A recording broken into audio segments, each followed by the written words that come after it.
100 years ago, people didn't call them survival skills. They called them Tuesday. Things that would get you a strongly worded letter from a city ordinance officer today, or actual handcuffs, were just how you got through the week in 1925. Here are 25 survival skills that feel illegal today, but were normal 100 years ago.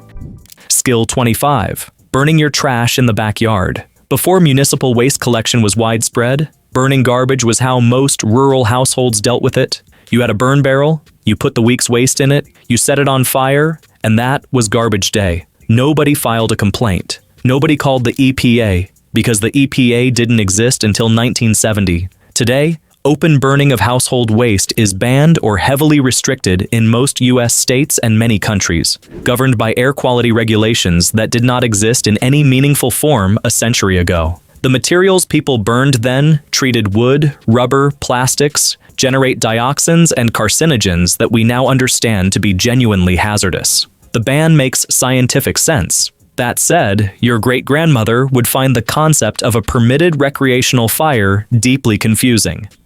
Skill 24. Drinking directly from streams and rivers. People drank from moving water for most of human history. In rural America in the 1920s, a traveler who came across a fast-running creek simply drank from it. The idea of carrying water or treating it chemically was not standard practice outside of areas already known for contamination.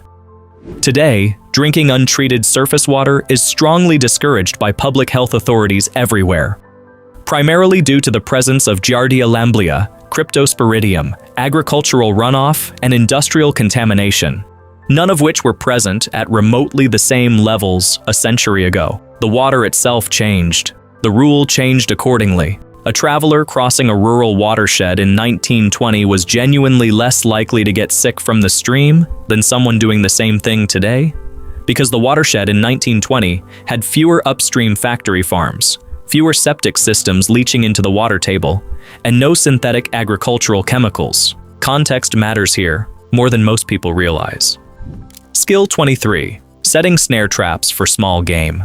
Snaring rabbits and squirrels was a standard subsistence skill in rural America. Boys learned it young, often from their fathers or grandfathers, and it was practiced routinely through fall and winter when other food sources were lean. A snare required nothing more than wire, a bit of knowledge, and the right spot along a game trail. Today, trapping is regulated in virtually every U.S. state, with seasonal restrictions, permit requirements, and species-specific rules.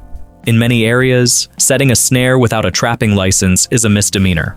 The regulations exist for genuine conservation reasons. Uncontrolled trapping devastated many species across North America in the 19th and early 20th centuries. But the skill itself, practiced quietly in a rural area 100 years ago, carried no paperwork whatsoever. Skill 22. Slaughtering your own livestock. Before supermarkets and commercial meat processing, families who kept livestock butchered their own animals at home as a matter of course. Hog Killing Day was a community event in rural areas across the South and Midwest. Neighbors came together, the work was shared, and the meat was salted, smoked, or preserved. It was messy, skilled, necessary work. Today, home slaughter of livestock is legal in most rural settings. But selling that meat without going through a USDA-inspected facility is prohibited under federal law. Processing facilities are regulated under the Federal Meat Inspection Act. The moment you try to share or sell backyard butchered meat beyond your immediate household in many jurisdictions, you've entered regulated territory. Most people who kept pigs in 1924 would be baffled by the concept. Skill 21. Collecting rainwater. Collecting rain off a roof into barrels or cisterns was standard homesteading practice. It was sensible, free, and required no infrastructure. Rural households without wells often depended on it for drinking, cooking, and washing. What most people don't know is that in several western U.S. states, collecting rainwater was, for a long time, technically illegal or heavily restricted under water rights doctrine. States like Colorado historically required that precipitation return to natural waterways to satisfy downstream water rights holders. Colorado only formally legalized residential rainwater collection in 2016, and then only in limited quantities of up to 110 gallons. Utah, similarly, restricted it for years before allowing modest collection. The laws have largely relaxed in recent years due to drought concerns, but the legal framework around water rights meant that one of the oldest homesteading practices was quietly regulated for decades. The homesteader who installed a roof cistern in 1920 was doing something practical and sensible. In certain Western states, their grandchildren doing the same thing in 2005 were technically in violation of water law. Skill 20. Foraging wild plants. Walking through the woods and gathering whatever edible plants, berries, mushrooms, and roots you could find was how enormous numbers of people supplemented their diet well into the 20th century. In many rural communities, wild greens like ramps, dandelion, watercress, and wood sorrel were seasonal staples, not novelties. Today, foraging on public land is restricted or banned in many areas. Most U.S. national parks prohibit the removal of any plant material. State parks vary widely. Some allow casual foraging, others do not. On private land without permission, taking plants is trespassing. The legal landscape around foraging is a patchwork that many experienced foragers describe as confusing at best and absurd at worst. A century ago, the concept of needing government permission to pick blackberries from a hillside would have been genuinely incomprehensible to most rural Americans. Skill 19. Digging your own well. If you needed water and you didn't have a stream, you dug a well. Families did it themselves, neighbors helped, and wells were a fundamental piece of rural homestead infrastructure. Knowing how to locate water, dig, and line a well was practical knowledge passed down through generations. Today, well drilling and construction is regulated in all 50 U.S. states. Requirements vary, but typically include permits, licensed contractors, specified depths, casing materials, and water testing. Drilling your own well without permits in most jurisdictions will result in fines, required well abandonment, or both. The regulations address genuinely serious concerns. Improperly constructed wells can contaminate aquifers and make neighbors' water unsafe. But the skill that sustained generations of American settlers is now firmly in licensed professional territory. Skill 18. Carrying a firearm without permits. In frontier and rural America, a man carrying a rifle or pistol openly was not a remarkable sight. Firearms were tools for hunting, predator control, and protection, and their daily presence was unremarkable. President Theodore Roosevelt, writing about his ranching years in the 1880s, noted that being armed on the open range was simply part of life. By the early 20th century, this was still largely true across rural America. Today, firearms laws vary enormously by state, but open carry and concealed carry both require permits in many jurisdictions. Cities have additional restrictions. The patchwork of regulations is complex enough that even legally armed citizens frequently run afoul of local ordinances when crossing county or state lines. What was unremarkable in 1920s rural Montana would require significant legal homework today. And to be clear, many of the regulations that developed over the 20th century addressed genuine public safety needs in the context of increasingly dense urban populations. The calculation that made sense on an open ranch in the 1890s didn't automatically translate to a city of 1 million people, but the contrast is still stark enough to make a century-old farmer's head spin.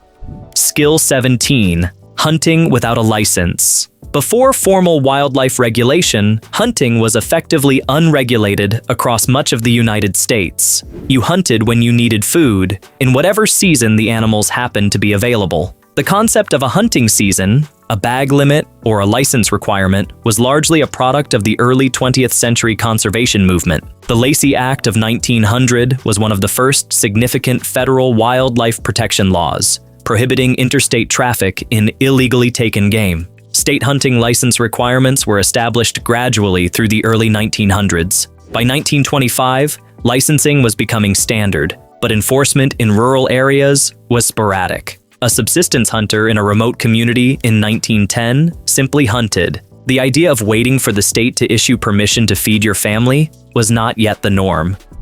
Skill 16. Smoking and preserving meat at home without regulation. Curing and smoking your own meat was not a hobby in 1925. It was basic food preservation. Before mechanical refrigeration reached most households, salt curing, smoking, and fermenting were how you made protein last. Dry-cured hams, smoked pork belly, pickled beef, these were kitchen skills, not artisanal projects. Today, if you want to sell home-cured or smoked meat products, you need to do it through a USDA-inspected facility. For personal use, home curing is still legal, but the moment any commerce enters the picture, you're in federal regulatory territory. Cottage food laws in most states exclude meat products from what can be legally home-produced and sold. The family smokehouse that fed a rural community in the 1920s would be operating outside the law by the standards of today's commercial food safety framework the moment it sold anything. Skill 15. Burning brush and clearing land with fire. Controlled burning was the standard land management tool for millennia, used by indigenous peoples across North America and adopted by European settlers as a practical method of clearing fields, improving pasture, and managing forest edges. A farmer in 1920 who wanted to clear brush from a backfield set it on fire.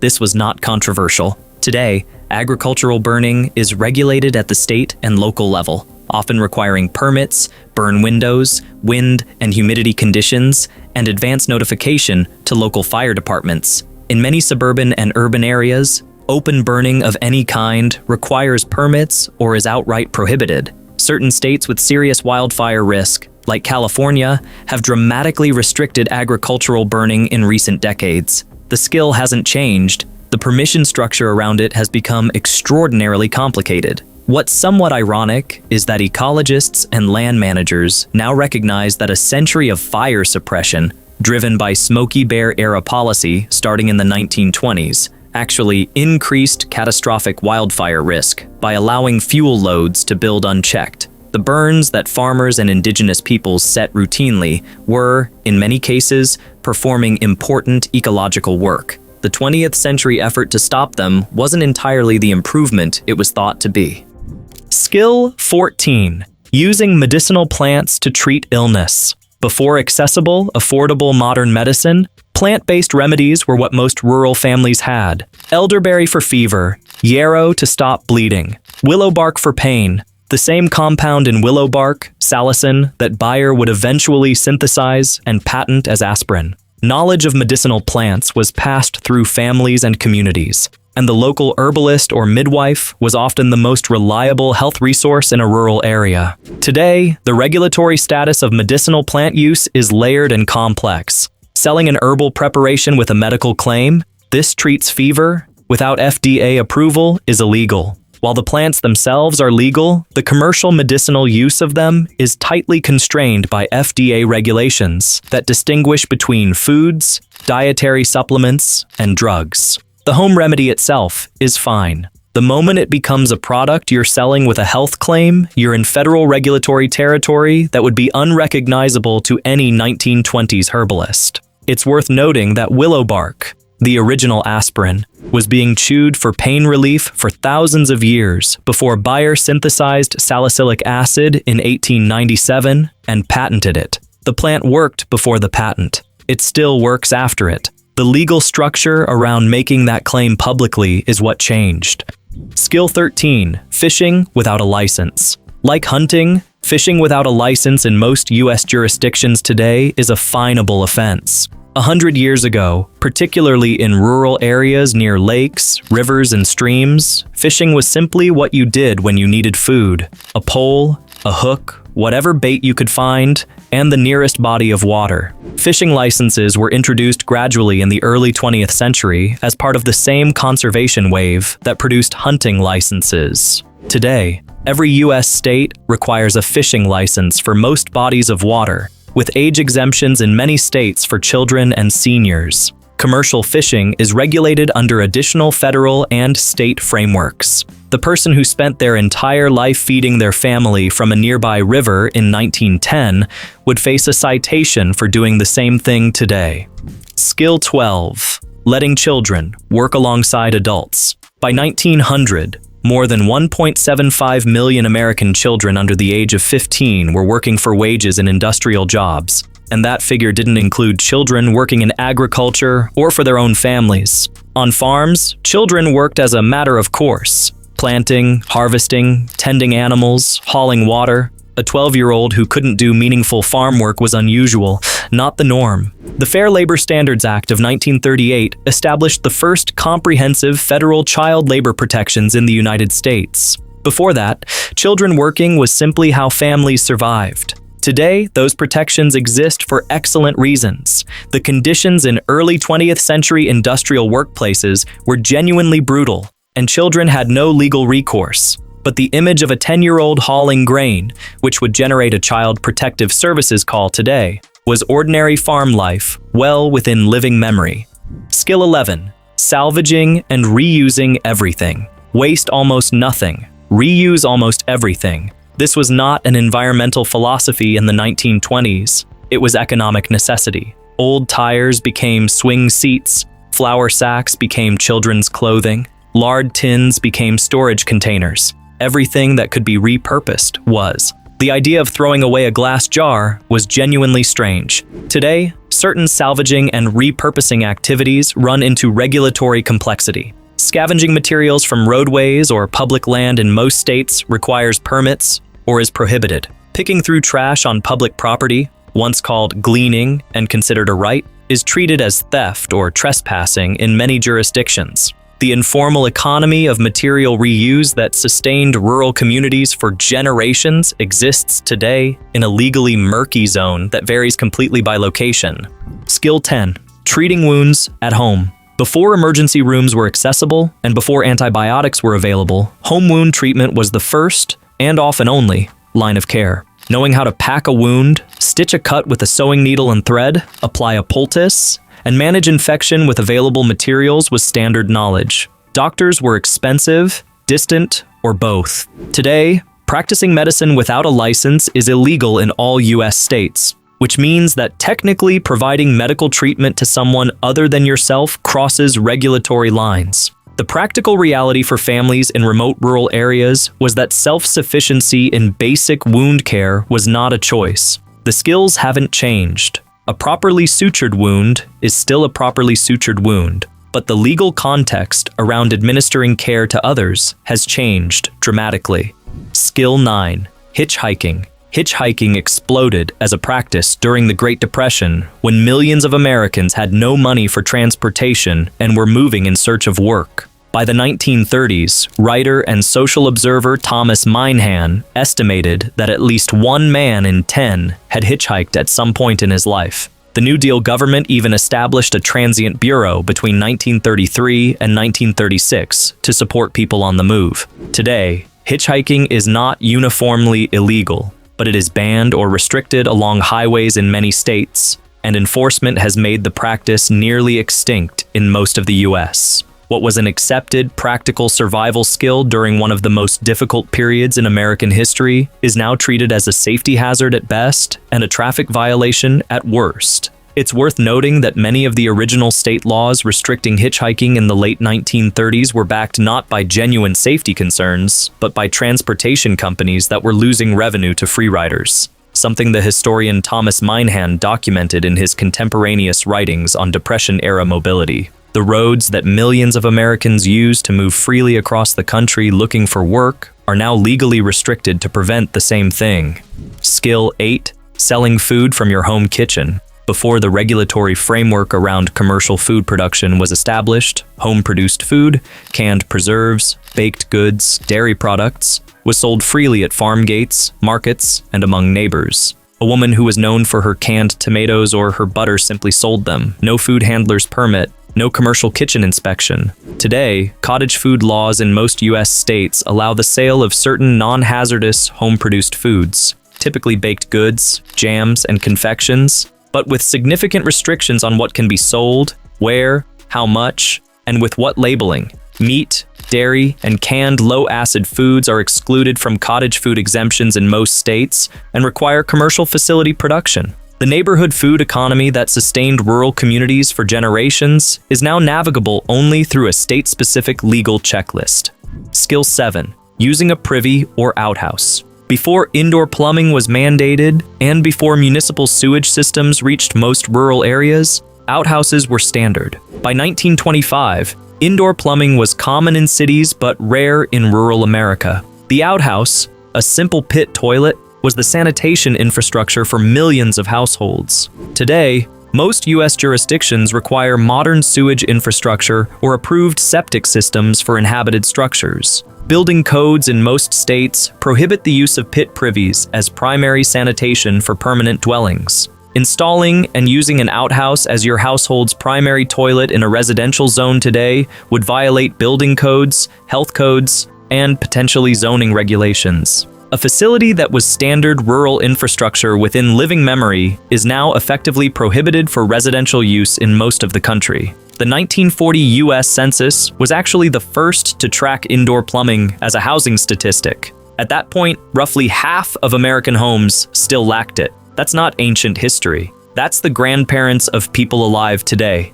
Skill 6. Practicing dentistry on yourself or family members. A country dentist a century ago operated with tools, techniques, and anesthetics that would be considered primitive today. But in between dentist visits, which might be rare or unaffordable, people pulled their own teeth, packed their own cavities with home materials, and managed dental pain with cloves, whiskey, and whatever worked. The alternative was often worse. Today, performing dental procedures on others without a dental license is the practice of dentistry without a license, which is a criminal offense in all U.S. states. For personal use, you can do what you want. The moment you help your neighbor pull a tooth, you've crossed into unlicensed medical practice. This was standard, neighborly behavior in communities where a dentist was 50 miles away and charges were unaffordable.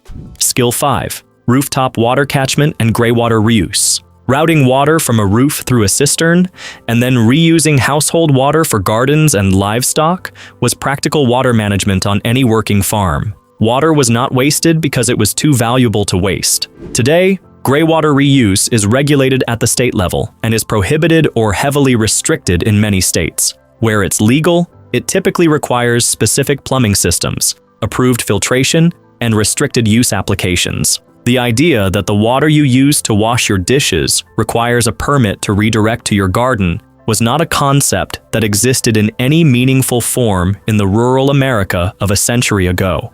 Skill 4. Running a farm without inspections. In the 1920s rural America, a farmer grew what they wanted, raised what they wanted, processed what they wanted, and sold it locally. There were no routine USDA farm inspections, no EPA compliance requirements, no zoning restrictions on agricultural activities, and no required permits for basic farming operations. Today, depending on the scale and type of operation, farms must comply with regulations from the USDA, the EPA, the FDA, particularly under the Food Safety Modernization Act of 2011, and state agricultural agencies. Animal operations above certain sizes require environmental permits. Water usage from streams and groundwater is regulated. Pesticide application requires licensing. The regulatory overlay on a modern farm is genuinely extensive by historical comparison.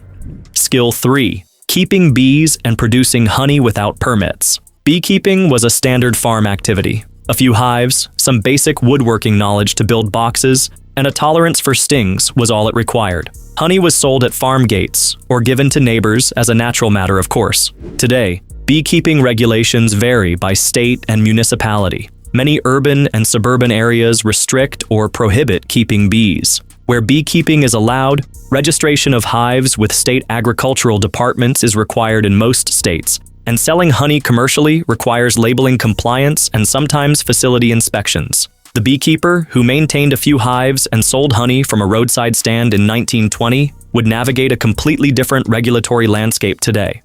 Skill 2. Drinking raw milk. Until pasteurization requirements began spreading through U.S. cities in the early 20th century, raw milk was the only milk. You got milk from a cow. If you had your own cow, you drank it straight. If you bought it, same story. By 1900, public health advocates were pushing hard for pasteurization because contaminated milk was killing children in cities at alarming rates. Milk-borne diseases accounted for roughly a quarter of all food and water contamination outbreaks as late as 1938. Today, the sale of raw milk for human consumption is outright illegal in about 20 U.S. states. In the remaining states, it's allowed in varying forms: farm direct sales, herd shares, farmers markets, but it is not sold in grocery stores nationally. The FDA prohibits interstate commerce in raw milk packaged for consumer use. What was the universal form of milk consumption for all of human history prior to the 20th century is now one of the more legally complex food products in the United States. Skill 1. Navigating without GPS or digital maps, and teaching others to read the land. This one isn't illegal, but it's become so unusual that people who do it fluently are occasionally looked at with something approaching suspicion, as if competence is its own form of nonconformity. A century ago, navigating by landmarks, sun position, star patterns, and hand-drawn maps was the default for anyone traveling off a known road. Celestial navigation, reading terrain, identifying cardinal directions from natural indicators, these were practical skills, not hobbies. People who worked outdoors, farmers, ranchers, loggers, hunters, possessed a detailed, functional map of their local landscape entirely in their heads. They could read weather from cloud formation and wind direction, orient themselves from tree growth patterns and moss placement, estimate time from shadow length, and predict rain from barometric pressure changes they felt in their joints and skin. Today, this knowledge survives mostly in specialized communities: backcountry guides, bushcraft practitioners, indigenous communities where it was never lost. For most people, it atrophied the moment a phone could do it instead. There's no law against navigating by the stars. It just turned into something that makes people ask why you didn't just use your phone, which might be the most accurate measure of how far things have shifted in 1 century. Not that skills were outlawed, but that they simply became invisible as need for them appeared to disappear. The need hasn't actually gone anywhere. The skills just got harder to find.